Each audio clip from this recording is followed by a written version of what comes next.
यहाँ पर प्रश्नावली 12.2 में आप लोगों को फार्मूला हमने इसका इंट्रोडक्शन में ही शुरू में बता दिया था, जो हमने पार्ट 1 पार्ट 2 आप लोगों के लिए बनाया था, तो उसमें आप लोग फार्मूला देखेंगे। अब इसमें आयतन वाला क्वेश्चन है, जैसे इससे पहले वाले प्रश्नावली 12.1 में आप लोगों को पृष्ठीय क्षेत्रफल के बारे में पढ़ना था, तो इसमें आप लोगों को आयतन के बारे में पढ़ना है। हमने आयतन वाला फार्मूला आप लोगों को बता दिया हुआ है।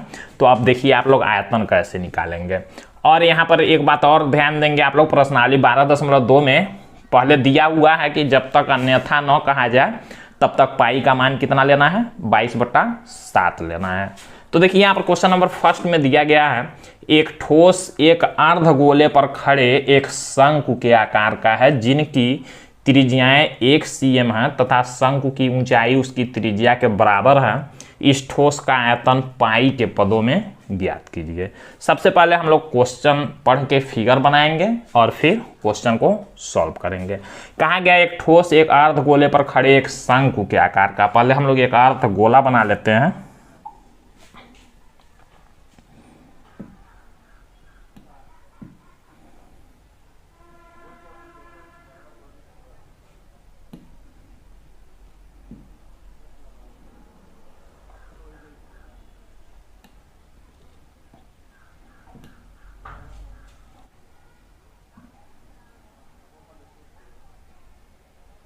देख सकते हैं आप लोग, हम लोग यहाँ अर्धगोला है, तो यहाँ पर देख सकते हैं आप लोग ये एक अर्धगोला है। कहा गया एक ठोस एक अर्धगोले पर खड़े एक शंकु के आकार का। इसी अर्धगोले पर एक शंकु है रखा गया है और एक ठोस बना है, तो हम लोग एक शंकु भी बना लेते हैं।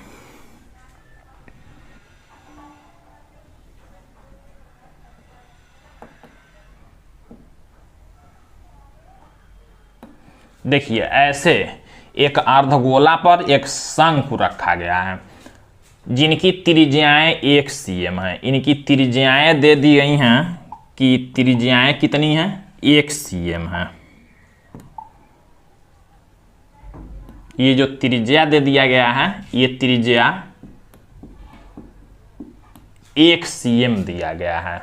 और देखिए तथा शंकु की ऊंचाई उसकी त्रिज्या के बराबर है। ये जो शंकु की जो ऊंचाई है इसके त्रिज्या के ही बराबर है, यानी कि ये देखिए जो इसकी ऊंचाई है ये कहा गया त्रिज्या के बराबर, यानी कि ऊंचाई भी इसका तब हो जाएगा 1 cm।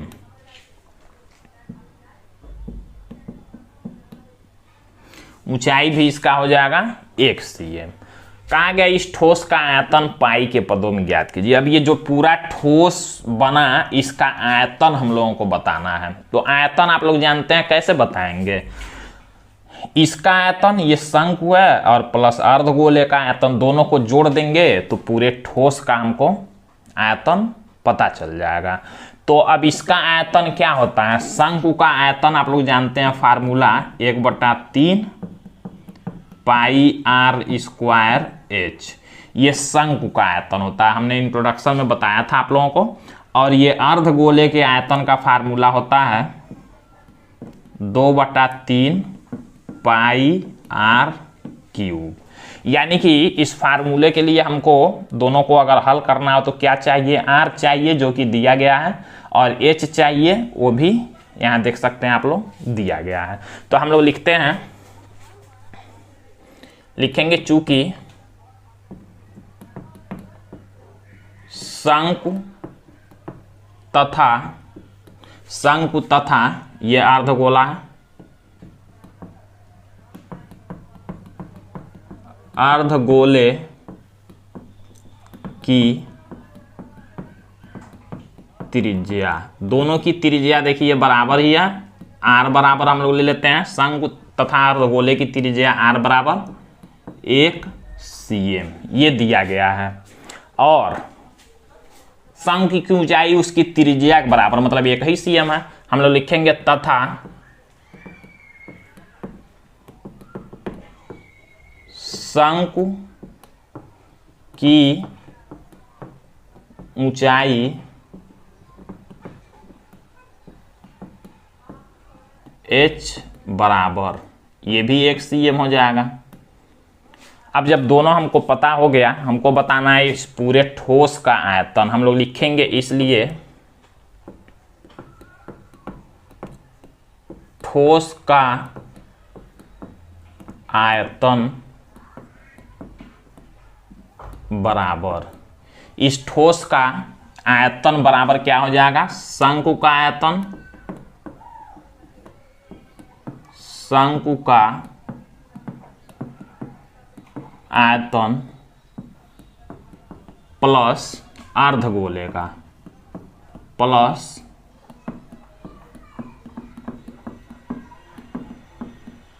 अर्धगोले का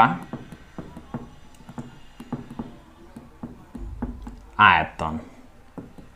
शंकु का आयतन हमने यहां देखिए फार्मूला लिखा हुआ है 1/3 पाई आर स्क्वायर एच, और प्लस अर्धगोले का आयतन होता है 2/3 पाई आर क्यूब। मान हम लोग रख के सॉल्व कर लेते हैं। यहां से देखिए कुछ कॉमन हो जाएगा, 1/3 यहां से भी, पाई भी और आर स्क्वायर भी, तो हम लोग 1/3 पाई आर स्क्वायर कॉमन ले लेते हैं, तो बचेगा यहाँ h, प्लस यहाँ से 1/3 हमने ले लिया तो बचा 2, और पाई आर स्क्वायर तो एक आर बचा। मान सबका रख लेते हैं, तो 1/3 पाई का मान। अब देखिए पाई का मान यहाँ 22/7 नहीं लेंगे, हमको मान बताना है आयतन पाई के पदों में ही, मतलब पाई ही रहना चाहिए, उसका मान नहीं रखना है। तो हम लोग पाई ही लिखेंगे, गुणा में आर, आर का मान 1 है, 1 का स्क्वायर करेंगे तो 1 गुणा में 1 ही रहेगा यहाँ। और देखिए एच का मान भी 1 है, फिर प्लस यहाँ 2 गुणा में आर का मान 1। सॉल्व करते हैं हम लोग, तो 1 का गुणा होगा तो 1 ही रहेगा, तो यानी कि 1/3 पाई, और देखिए 2 का 1 में गुणा 2 और 1 जोड़ेंगे तो 3, यहाँ गुणा में हो जाएगा 3। अब देखिए इस 3 से हम लोग इस 3 को कैंसिल कर देंगे, बचा क्या हमारा, 1 का पाई में गुणा करेंगे तो हो जाएगा पाई ही, यानी कि हमारा आंसर जो आया पाई। लेकिन केवल इतना आंसर लिखेंगे तो गलत हो जाएगा, एक बात आप लोग याद रखेंगे, केवल पाई नहीं लिखेंगे। जैसे आप लोग क्षेत्रफल में स्क्वायर या वर्ग सेमी वर्ग मीटर लिखते हैं, ऐसे ही आयतन को क्यूब में लिखते हैं। आयतन को क्यूब में, जैसे सीएम दिया है तो पाई सीएम का क्यूब लिखेंगे, ये हमारा हो जाएगा आंसर। सीएम क्यूब को घन सेमी भी लिख सकते हैं, जैसे उसमें वर्ग सेमी तो 3 के लिए घन सेमी। आयतन लिखते समय हमेशा ये याद रखेंगे आप लोग। तो इस तरह से आप लोगों का ये क्वेश्चन, तो इस तरह ये आप लोगों को नहीं लिखना है, हमने समझने के लिए बताया था। तो इस तरह से आप लोगों का ये क्वेश्चन फर्स्ट कंप्लीट होता है। इसको आप लोग जल्दी से नोट करेंगे, फिर हम लोग क्वेश्चन नंबर 2 को देखते हैं। क्वेश्चन नंबर 2 में दिया गया है, एक इंजीनियरिंग के विद्यार्थी रचेल से एक पतली एल्युमिनियम की शीट का प्रयोग करते हुए एक मॉडल बनाने को कहा गया जो एक ऐसे बेलन के आकार का है जिसके दोनों सिरों पर 2 शंकु जुड़े हुए हैं। एक ऐसा मॉडल बनाना है जो बेलन के जैसे है और बेलन के ऊपर और नीचे, दोनों सिरों पर मतलब ऊपर और नीचे क्या जुड़े हुए हैं, 2 शंकु जुड़े हुए हैं। इस मॉडल का व्यास 3 cm है और इसकी लंबाई 12 cm है। यदि प्रत्येक शंकु की ऊंचाई 2 cm हो तो रचेल द्वारा बनाए गए मॉडल में अंतर्विष्ट हवा का आयतन ज्ञात कीजिए। और कहा गया यह मान लीजिए कि मॉडल की आंतरिक और बाहरी विमाएं लगभग बराबर हैं। पहले हम लोग फिगर बना के समझते हैं, फिर सारा क्वेश्चन सॉल्व करेंगे। कहा गया है कि एक मॉडल बनाने को कहा गया है एक विद्यार्थी को। वो मॉडल किस तरह का है, जो कि एक बेलन के जैसे है बने। हम लोग पहले एक बेलन बना लेते हैं।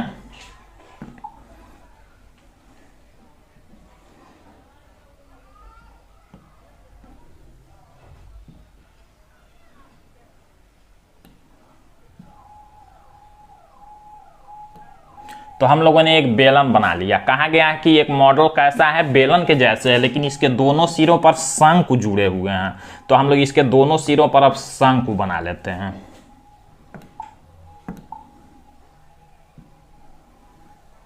यहां से एक शंकु ऐसे जुड़ा हुआ है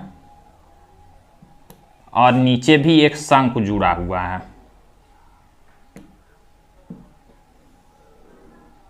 तो कुछ इस तरह से ये मॉडल बनाना है, देखिए ध्यान से।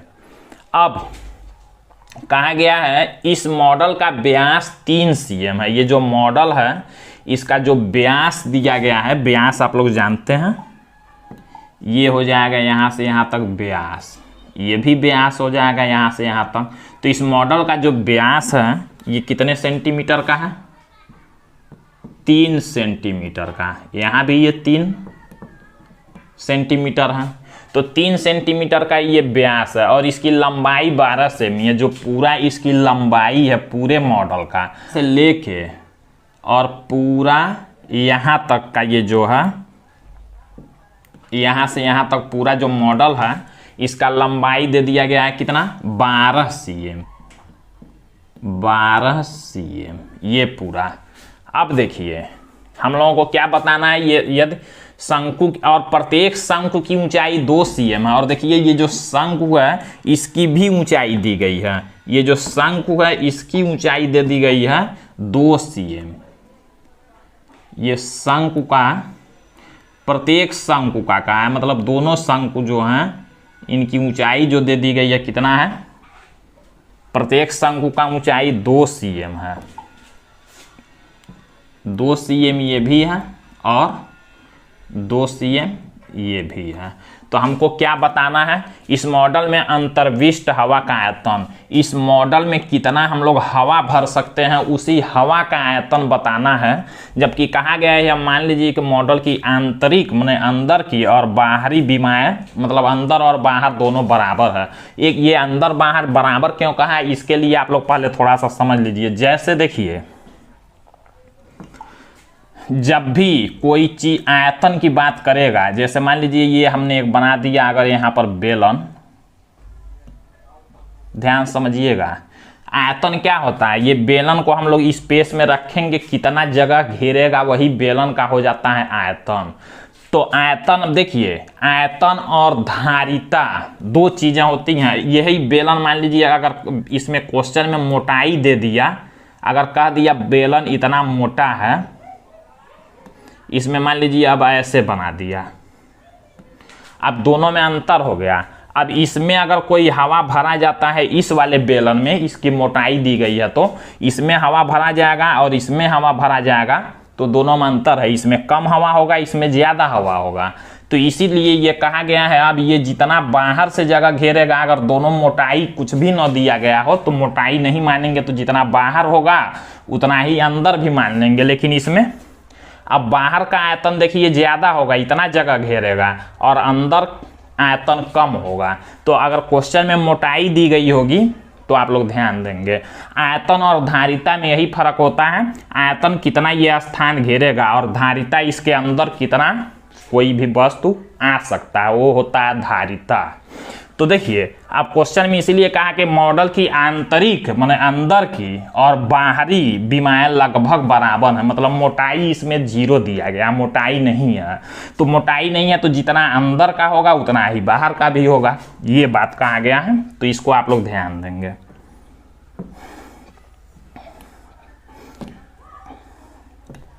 तो अब देखिए हम लोगों को क्या बताना है कि इस मॉडल में कितना हवा भरा जा सकता है। तो जितना देखिए, जितना इस मॉडल का आयतन होगा, आयतन जब मोटाई नहीं दिया गया है तो जितना ये जगह घेर रहा उतना ही हवा भरा जा सकता है इसमें। तो यानी कि 2 शंकुओं का आयतन और एक बेलन का आयतन अगर हम लोग जोड़ देते हैं तो पूरे इस मॉडल में पता चल जाएगा हमको कितना हवा भरना है, ये करना। अब देखिए इसका आयतन निकालने के लिए इसकी ऊंचाई जरूरी है बेलन की, जबकि मॉडल का पूरा ऊंचाई 12 है। तो देखिए यहाँ से यहाँ तक का जो शंकु का ऊंचाई 2 cm और इधर भी 2 cm, अगर 12 में से 2 और 2 4 घटा दें तो 8 cm जो आएगा ये बेलन की ऊंचाई आ जाएगी। तो हम लोग पहले यही निकाल लेते हैं।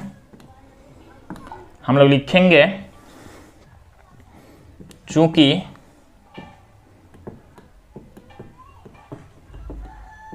मॉडल की ऊंचाई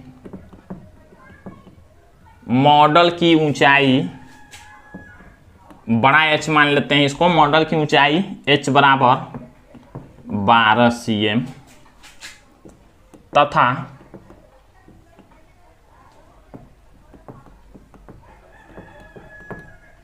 दोनों शंकुओं की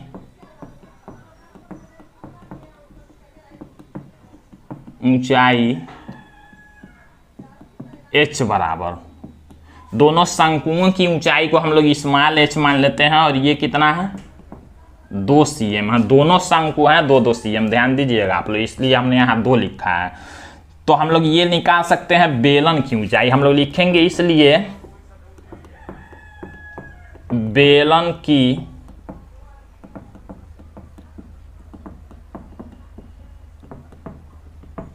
ऊंचाई। अब देखिए एक h और एक h हमने मान लिया है, तो इसको दूसरा h h1 मान लेते हैं।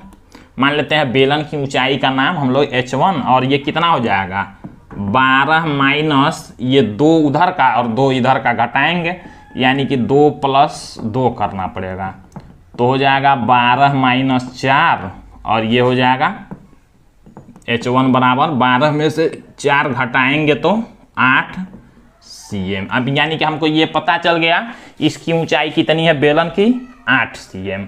अब हमको बताना है क्या, इस पूरे मॉडल में कितनी हवा भरी जा सकती है। हम लोग लिखेंगे चूंकि मॉडल में उसके आयतन के बराबर, उसके आयतन के बराबर हवा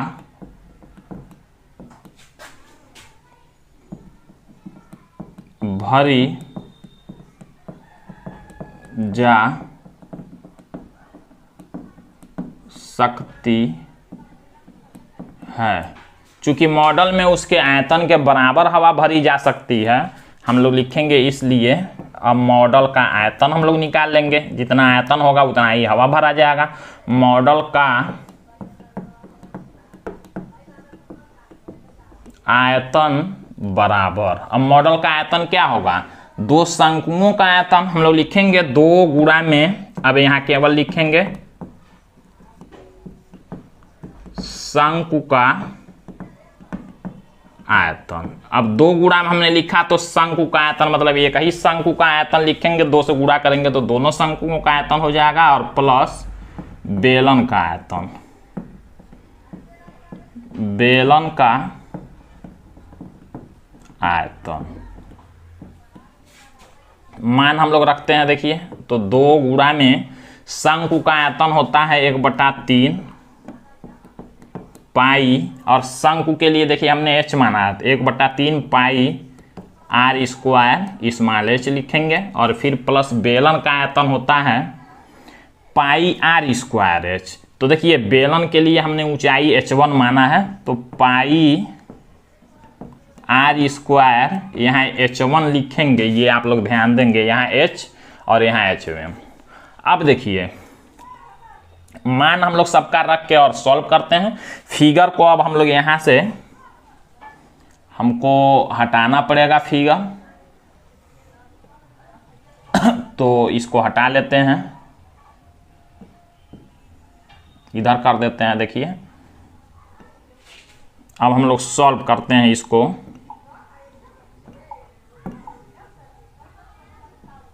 देखिए यहाँ लाइन बना देते हैं कि हमको यहाँ से अब सॉल्व करना है, तो सॉल्व करते हैं हम लोग। तो लिखते हैं यहाँ से, देखिए इसमें जो कॉमन है हम लोग कॉमन ले सकते हैं, पाई r स्क्वायर, देखिए दोनों कॉमन है तो हम लोग ले सकते हैं पाई r स्क्वायर कॉमन। पाई r स्क्वायर हमने कॉमन लिया, 2 का 1 में गुणा करेंगे तो 2/3 और h हो जाएगा, यहाँ हो जाएगा 2/3 h, और प्लस पाई r स्क्वायर हमने जब कॉमन ले लिया तो यहाँ h1 मान हम लोग रख लेते हैं। पाई का मान 22/7 गुणा में r का मान, देखिए r का मान देखिए हमने यहाँ लिखा नहीं है, आप लोग लिख लेंगे। r का मान यहाँ दिया गया था 3 सेंटीमीटर, देखिए व्यास 3 सेंटीमीटर है, तो r का मान यहाँ पर आप लोग लिख लेंगे। यहाँ हम लिख रहे हैं किनारे, यहाँ लिखेंगे r बराबर व्यास देखिए 3 cm है तो 3/2 cm हो जाएगा r का मान, यहाँ आप लोग लिख लेंगे। तो r का मान हो जाएगा 3/2 गुणा में 3/2, 2 बार इसलिए लिखेंगे कि r का स्क्वायर दिया गया है, और यहाँ 2/3 गुणा में h का मान देखिए 2 दिया गया है तो यहाँ 2, फिर प्लस h1 का मान यहाँ दिया गया है 8 cm तो यहाँ 8 लिखेंगे। सॉल्व करते हैं इसी को। अब हम लोग यहाँ देखिए कैंसिल कर लेते हैं, 2 से ये 22 कैंसिल हो जाएगा 11 बार में।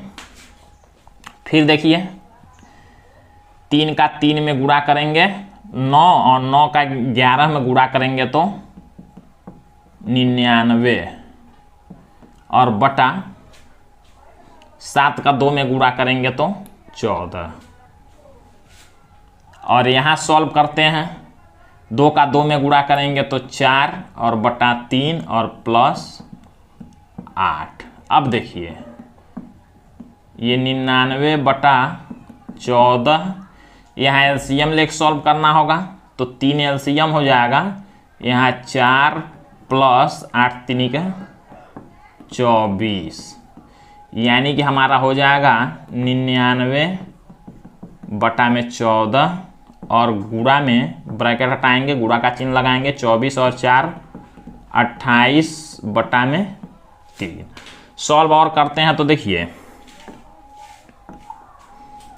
14 से ये 28 को 2 बार में कैंसिल कर लेंगे, और 3 से इस 3 से ये 99 को 33 बार में, यानी कि नीचे कुछ नहीं बचा, 1 बचा है। 33 का 2 में गुणा करेंगे तो 66 हो गया, और बटा 1 करेंगे, 1 से भाग करेंगे तो 66 ही आएगा। और एक बात आप लोग याद रखेंगे, सीएम में दिया गया है, हमको आयतन बताना है, तो आयतन आप लोग क्या लिखेंगे, आयतन आप लोग हमेशा लिखेंगे जब भी तो सीएम का क्यूब, ये आंसर लिखेंगे, ये आप लोग ध्यान देंगे। सीएम क्यूब या घन सेमी लिख सकते हैं। तो इस तरह से आप लोगों को क्वेश्चन सॉल्व करना है। बाकी बचे हुए क्वेश्चन आप लोग इस वीडियो का अगले पार्ट में देखेंगे। तो आज के लिए बस इतना ही।